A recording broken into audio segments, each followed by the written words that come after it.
Si tienes 20 años de edad o menos, es posible que no sepas realmente a qué sabe un tomate, simplemente porque nunca lo habrás probado.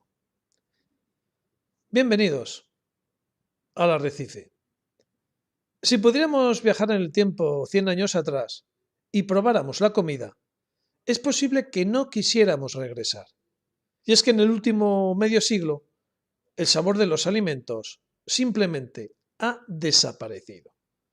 Y esto es un grave problema.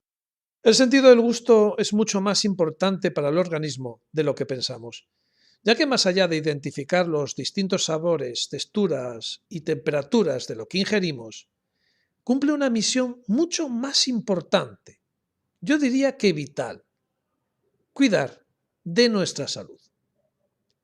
El gusto no es un mero testigo de lo que consumimos, es otra cosa, algo más importante, es un sabio consejero de lo que debemos comer. A través de nuestros gustos y apetencias, el organismo nos va indicando cuál es el alimento que más nos conviene en ese momento. Y es que muchos sabores están ligados con la salud y el desarrollo. A los niños les encanta el sabor dulce, chuches, caramelos, chocolates, es algo universal que atrae a todos los niños del mundo. Mientras que espaguetis, patatas fritas o pizza son aceptados por la mayoría de los más pequeños. Es decir, en el gusto de un niño priman los hidratos de carbono y los azúcares. Dicho de otra forma, energía. Como veis, estos gustos universales no son casualidad. Es la evolución humana la que dicta en qué momento de la vida se demanda un alimento u otro. Y está claro que cuando se es niño, lo que más se necesita es energía. Los niños juegan, saltan, corren, se mueven, están gastando energía continuamente. Sin embargo, de adulto necesitamos menos energía, por lo que los gustos cambian y se adaptan a las nuevas necesidades. Ya no demandamos dulces, pedimos otros sabores. Se incorporan a nuestros gustos preferencias específicas de adultos, como por ejemplo el amargo. El sabor amargo es otro gran paso evolutivo y una muestra más de la sabiduría de nuestro organismo. Si os fijáis, todos los alimentos amargos, ya sea el café, la endivia, la alcachofa, la celga, el cardo mariano y un largo etcétera, son alimentos depurativos, digestivos y protegen a órganos tan vitales como el hígado. Sabores como el picante facilitan la digestión al promover la secreción del ácido clorhídrico en el estómago. Fijaros qué sabia es la madre naturaleza. Cuanto más mayores nos hacemos, más nos gustan los sabores que nos protegen, sabores como el amargo o el picante. Y por contra, echamos otros de menos, como pueden ser los dulces, en una etapa de nuestra vida que no demandamos tanta energía. Pero todo eso está cambiando. La industria alimentaria nos está infantilizando el gusto. Nos están alterando las papilas gustativas. No hace falta decir que un tomate hace 40 años sabía a tomate y no a corcho como ahora. El sabor de los plátanos era más intenso, las patatas más sabrosas, las frutas más dulces.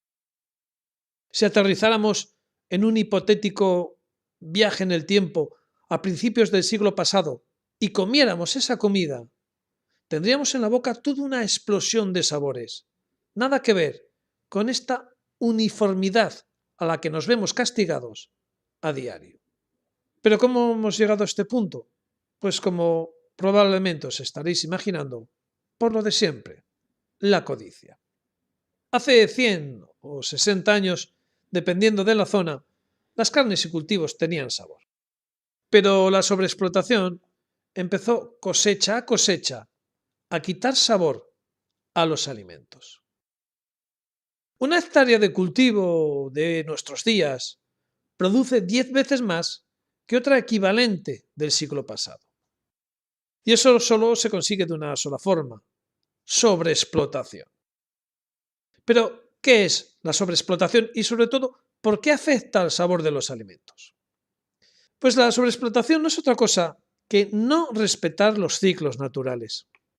Mediante fertilizantes químicos, cruces de especies, ingeniería genética y otras prácticas, hemos conseguido que una planta crezca en 6 meses en vez de 12 y que produzca 10 kilos en vez de 5. Y eso tiene consecuencias: falta de maduración, pérdida de azúcares en la composición del alimento, cruce con variedades menos sabrosas pero quizás más resistentes a las plagas, sobreexplotación de los suelos con la consiguiente pérdida de minerales en el terreno. Todo eso conlleva una pérdida paulatina de sabor. Las cosas pierden el sabor por culpa de la sobreexplotación. Un proceso irreversible que nos llevará a un punto cercano en el que las cosas simplemente no sabrán a nada. Algo parecido ocurre con la carne: crecimiento rápido, crianza con pienso químico uniforme que no aporta variedad alimentaria al animal y por tanto sabor a las carnes, hacinamiento, más de lo mismo. Lo malo es que cuando algo no sabe nada y hay que venderlo, hay que darle sabor. Y esto no es más que otro ataque a nuestro sentido del gusto. Cereales, tomates, patatas, maíz, carnes, todo ha perdido sabor. Es por eso que la industria alimentaria ha tenido que recurrir a la gran amenaza de nuestro paladar: los saborizantes. Tenemos patatas fritas con sabor a queso, a barbacoa, a jamón, preparados lácteos con aspecto y sabor a queso, mayonesas a base de grasa y agua con sabor a mayonesa, batidos con sabor a fresa o vainilla que no lo son, y así un largo etcétera.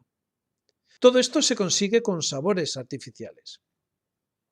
Los sabores artificiales son sabores químicos de laboratorio.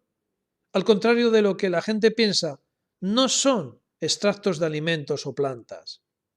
Un sabor a vainilla o un sabor a fresa no se consigue con extracto de vainilla o con extracto de fresa. Lo que hace es buscar una fórmula química que estimule las papilas gustativas de nuestra lengua de la misma forma que lo harían los alimentos originales. Es decir, emulan los sabores. Dicho de otra forma, son sabores falsificados. Otro grave problema que trae consigo la comida procesada es que para que algo insípido tenga sabor, se recurre a sabores universales, como lo son el dulce y el salado.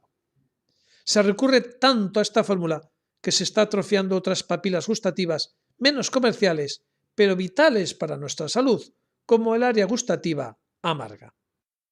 Dicho de otra forma, la comida procesada está acostumbrándonos a los sabores dulce y salado, haciendo que perdamos el gusto o interés por otros sabores, digamos, más adultos y por tanto menos comerciales. Esto tiene una consecuencia: la infantilización del gusto. Cada vez hay menos diferencia entre el gusto de un niño y el gusto de un adulto. Ya es frecuente ver que comparten el mismo tipo de gustos a la hora de ir a comer.